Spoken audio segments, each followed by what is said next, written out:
ನಿನ್ನೆನೂ ಈ ಭಾಗದ ಪೊಲೀಸ್ ಅಧಿಕಾರಿಗಳ ಗಮನಕ್ಕೆ ತಂದಿದ್ದೀವಿ.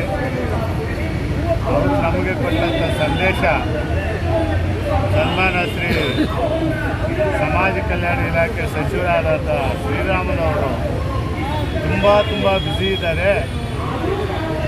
ಅವರು ಇಲ್ಲಿಗೆ ಬರೋಕ್ಕೆ ಸಾಧ್ಯ ಆಗ್ತಾ ಇಲ್ಲ. ಅದರಿಂದ ಅವ್ರು PS-ನ ಕಳಿಸ್ತೀವಿ ಅನ್ನೋ ಒಂದು ಸಂದೇಶನ ಕೊಟ್ಟಿದ್ದಾರೆ. ನಾವು ಸನ್ಮಾನ ಶ್ರೀರಾಮುಲವ್ರನ್ನ ಪ್ರಶ್ನೆ ಮಾಡ್ತಾ ಇದ್ದೀವಿ, ನೀವು ಈ ರಾಜ್ಯದ ಶೋಷಿತ ವರ್ಗಗಳಲ್ಲಿ ಬಂದವರು, ನೀವು ಶೋಷಿತ ವರ್ಗದವರು, ನೀವೇ ಸಮಾಜ ಕಲ್ಯಾಣ ಇಲಾಖೆ ಸಚಿವರಾಗಿದ್ದೀರಾ.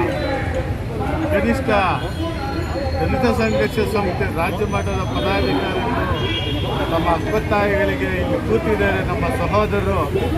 ಅವನ್ನ ಹೋಗಿ ನಾನು ಭೇಟಿಯಾಗಿ ಅವರಿಗೆ ಒಂದು ಸಮಾಧಾನವಾದ ಮಾತನ್ನು ಆಡಿ ಬರೋಕ್ಕೆ ತಯಾರಿಲ್ಲ ಅಂದರೆ ನೀವು ಯಾವ ಶೋಷಿತ ನಾಯಕರು ಅಂತ ನಾವು ಪ್ರಶ್ನೆಯನ್ನು ಮಾಡಬೇಕಾಗುತ್ತೆ.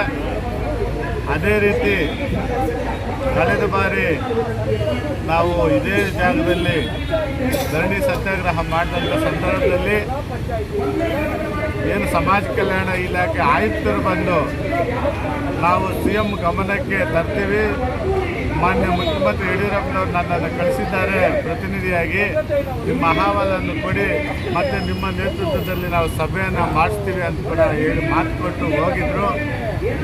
ಆದರೆ ಇದುವರೆಗೂ ಸನ್ಮಾನ್ಯ ಶ್ರೀ ಯಡಿಯೂರಪ್ಪನವರು ಅದರ ಬಗ್ಗೆ ಇದುವರೆಗೂ ಏನು ಮಾತಾಡಿಲ್ಲ. ಆದರೆ ಉಪಚುನಾವಣೆಯಲ್ಲಿ ಸಿರಾದಲ್ಲಿ ಹೋಗಿ ಅವರ ಸಹೋದ್ಯೋಗಿಗಳು ಮತ್ತು ಅವರ BJPಯ ಪಾರ್ಟಿ ಅಧ್ಯಕ್ಷರುಗಳು ಹೋಗಿ ಅಲ್ಲಿ ಹೋಗಿ ನಾವು ಏನೇ ಸದಸ್ಯ ಆಯೋಗ ವರದಿಯನ್ನು ಜಾರಿ ಮಾಡ್ತೀವಿ, ಉಪಚುನಾವಣೆ ಗೆದ್ದರೆ ಅಂತೀವಿ, ಅಲ್ಲಿ ಹೋಗಿ ಸಾರ್ವಜನಿಕವಾಗಿ ಹೇಳಿ ಬಂದಿದ್ದಾರೆ. ಅದನ್ನೇ ಮತ್ತೆ ನಾವು ನಡೆಸ್ತಾ ಇದ್ದೀವಿ. ಸನ್ಮಾನ್ಯ ಯಡಿಯೂರಪ್ಪನವರೇ, ಈ ಹಿಂದೆ ನೀವು JDS ಮತ್ತು BJP ಸಮ್ಮಿಶ್ರ ಸರ್ಕಾರ ಮಾಡಿದಾಗ ನಿಮಗೆ ನಿಮ್ಮ ಅವಧಿಯಲ್ಲಿ ಅವರು ನಿಮಗೆ ಅಧಿಕಾರ ಬಿಟ್ಟುಕೊಟ್ಟಿಲ್ಲ ಅಂತೇಳಿ ಏನು ಮಾನ್ಯ ಕುಮಾರಸ್ವಾಮಿ ಮೇಲೆ ನೀವು ಆರೋಪ ಮಾಡಿ ವಚನ ಭ್ರಷ್ಟ ಅಂತ ಕೂಡ ಹೇಳಿ ಆರೋಪ ಮಾಡಿದ್ದೀರಿ. ಹಾಗಾದರೆ ಇವಾಗ ನೀವು ಯಾರು?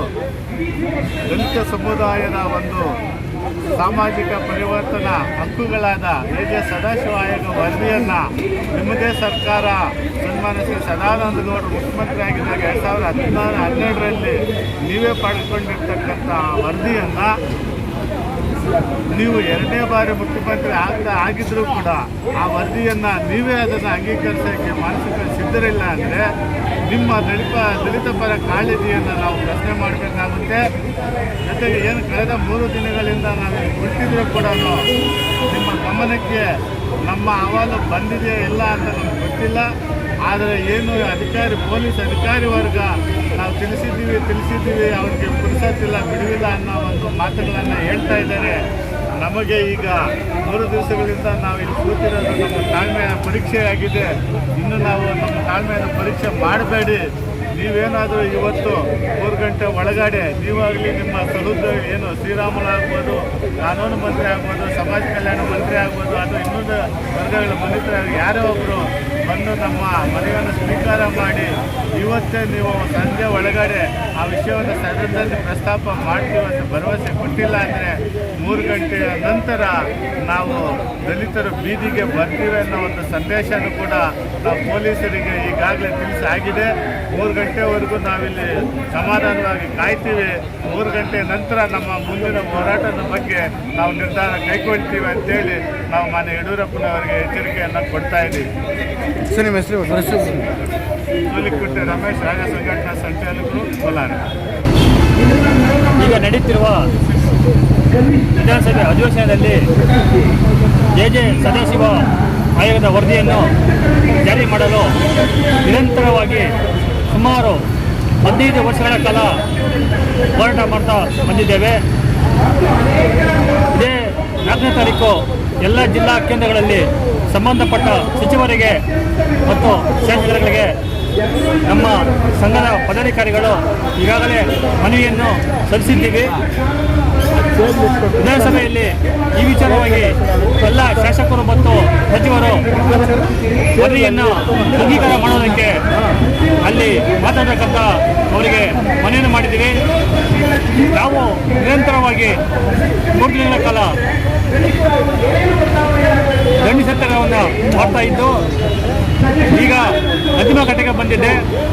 ಇವತ್ತಿನ 3 ಗಂಟೆ ಒಳಗಾಗಿ ರಾಜ್ಯ ಸರ್ಕಾರದ ಸಚಿವರು ಬಂದು ಇಲ್ಲಿ ಮನೆಯನ್ನು ಸ್ವೀಕರಿಸಿ ಅವರು ನಾವು ಏನು ಸಂವಿಧಾನಬದ್ಧವಾಗಿ ಕೇಳ್ತಕ್ಕಂಥ ಹಕ್ಕುಗಳನ್ನು ಜಾರಿ ಮಾಡಲಿ ಅಂತ ಹೇಳಿದ್ರೆ ನಾವು ಮುಖ್ಯಮಂತ್ರಿ ಮನೆಗೆ ಮುತ್ತಿಗೆ ಹಾಕ್ತೀವಿ, ಸಂಬಂಧಪಟ್ಟ ಸಚಿವರಿಗೆ ಗೌರವ ಮಾಡ್ತೀವಿ.